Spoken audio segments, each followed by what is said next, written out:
السلام علیکم میرے محترم بھائیوں، دوستوں، بزرگوں، امید ہے کہ اب سب خیریت سے ہوں گے۔ آج ہم فضائل اعمال میں سے فضائل سیگر میں سے حدیث شریف پڑھیں گے۔ تمام دوست احباب درود شریف پڑھ لیں۔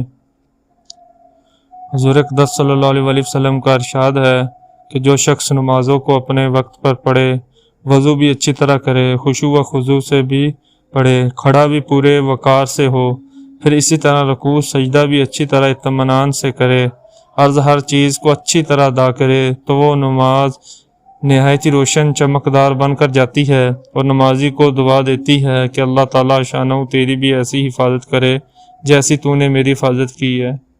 اور جو شخص نماز کو بری طرح پڑھتا ہے، وقت کو بھی ٹال دیتا ہے، وضو بھی اچھی طرح نہ کرے، رکوع سجدہ بھی اچھی طرح نہ کرے، تو وہ نماز بری صورت میں سیاہ رنگ میں بدوا دیتی ہوئی جاتی ہے کہ اللہ تعالیٰ تجھے بھی ایسا ہی برباد کرے جیسا تو نے مجھے ضائع کیا۔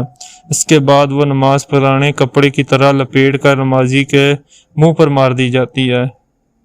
بس میرے محترم بھائیوں، دوستوں، بزرگوں، اللہ پاک نے میری آپ کی بلکہ تمام انسانوں کی دنیا اور آخرت کی کامیابی اپنے پورے کے پورے دین میں رکھی ہے۔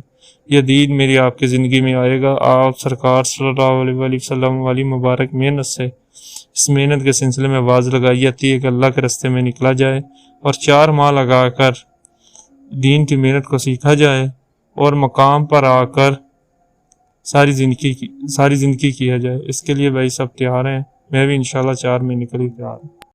جو دوستوں نے میرا چینل کو سبسکرائب نہیں کیا وہ سبسکرائب بھی کر دیں، لائک بھی کر دیں، شیئر بھی کر دیں۔ السلام علیکم۔